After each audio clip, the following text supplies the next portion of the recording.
Byju's content తో ట్యాబులు ఇచ్చామని జగన్ ప్రభుత్వం రాజకీయంగా ప్రచారం చేసుకుంటుందే తప్ప విద్యార్థుల పరిస్థితి పట్టించుకోవడం లేదు. వాడాల్సిందేనని ఒత్తిడి చేస్తోంది. పిల్లలు వాటిని సక్రమంగా వినియోగిస్తున్నారా? సందేహాలు నివృత్తి వ్యవస్థ ఉందా? మరమ్మతులకు గురైతే సకాలంలో చేస్తున్నారా? వంటి విషయాలను గాలికి వదిలేసింది. విద్యార్థులకు ఇష్టం ఉంటే వినడం, లేదంటే మూలన పడేయడమే. పాస్వర్డ్లను తొలగించి కొందరు విద్యార్థులు యూట్యూబ్ వీడియోలు, ఆన్లైన్ గేమ్లతో కాలక్షేపం చేస్తున్నారు. అధికారుల ఒత్తిడితో చాలా మంది విద్యార్థులు బైజూస్ పాఠాలు ఆన్ చేసి వదిలేస్తున్నారంతే. గతంలో బైజూస్ పాఠాల నుంచి పరీక్షల్లో ప్రశ్నలు ఇచ్చేవారు. ఇప్పుడు టోఫెల్ తీసుకురావడంతో దీన్ని పూర్తిగా పట్టించుకోవడం మానేశారు.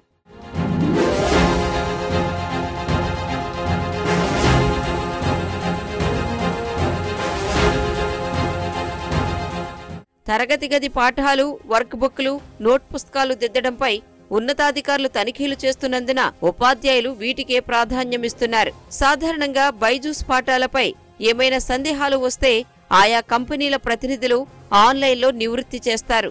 విద్యార్థులు సందేహంపై ఫోన్ చేస్తే సమయం ఇచ్చి ఆన్లైన్లో మాట్లాడతారు. ఇక్కడ అలాంటి విధానం లేదు. కేవలం కంటెంట్ వేసి ఇవ్వడమే తప్ప అది పిల్లవాడికి ఎంతవరకు అర్థమైంది, వాటి పరిస్థితి ఏంటి అనే పరిశీలన లేదు. ప్రభుత్వం బైజూస్ కంటెంట్ ట్యాబ్ల పంపిణీని ఎన్నికల ప్రచారంగా భావిస్తుందే తప్ప పిల్లల ప్రయోజనాన్ని మదింపు చేయడం లేదు.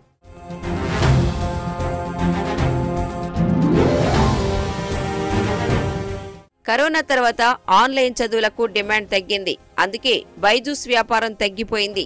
ఆన్లైన్ చదువులతో విద్యార్థులకు, ఉపాధ్యాయులకు మధ్య సంబంధాలు దెబ్బతింటున్నాయని, ఏకాగ్రత తగ్గిపోతుందని అనేక సర్వేలు చెబుతున్నాయి.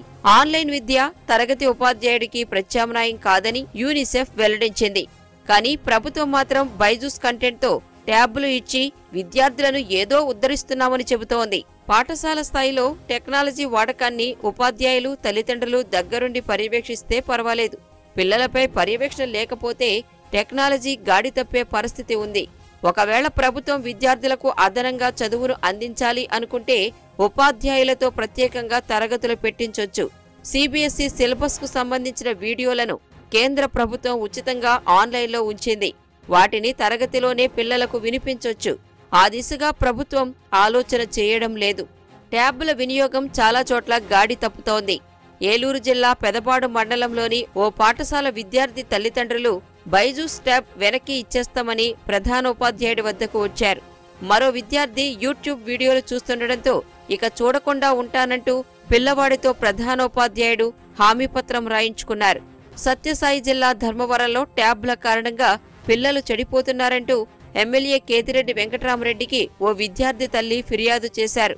తూర్పుగోదావరి జిల్లాలో విద్యార్థులు ట్యాబ్లో ఆన్లైన్ గేములు ఆడుతుండటంతో స్థానికులు గుర్తించి పాఠశాలలో ఫిర్యాదు చేశారు.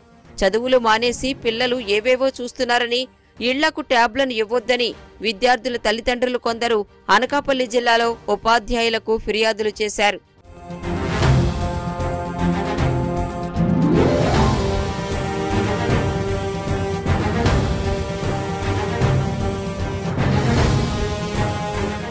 కొన్ని ట్యాబులు తరచూ మరమ్మతులకు గురవుతున్నాయి. గుత్తేదారు మరమ్మతుల విషయంలో జాప్యం చేస్తున్నారు. 3 ఏళ్లు వారంటీ ఉన్నా పట్టించుకోవడం లేదు. గ్రామ, వార్డు సచివాలయ డిజిటల్ సహాయకుడికి ఫిర్యాదు చేసినా అంతే. ప్రైవేటు యాప్లు వేసుకుంటున్న కొందరు ట్యాబులు చెడిపోయాయని చెప్పి బడులకు తీసుకురావడం లేదు. విజయనగరం జిల్లాలో గతేడాది 21,448 ట్యాబులు పంపిణీ చేయగా 1,241 ట్యాబుల్లో సాంకేతిక సమస్యలు వచ్చాయి.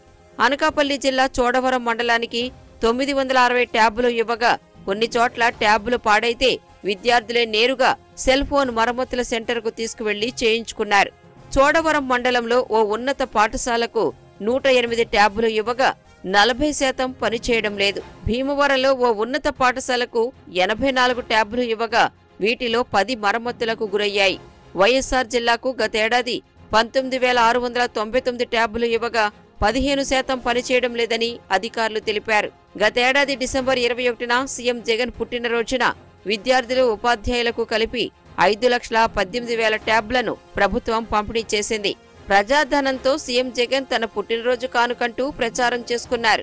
ఈ ఏడాది మళ్లీ సీఎం పుట్టినరోజున మరోసారి ట్యాబ్లు ఇచ్చేందుకు ప్రభుత్వం సిద్ధమైంది. ట్యాబుల గుత్తేదారులు సకల శాఖ మంత్రి కీలక మంత్రికి కమిషన్ల కోసమే తప్ప పిల్లలకు ఉపయోగపడుతోంది శూన్యమే అన్నది ఉపాధ్యాయుల మాట.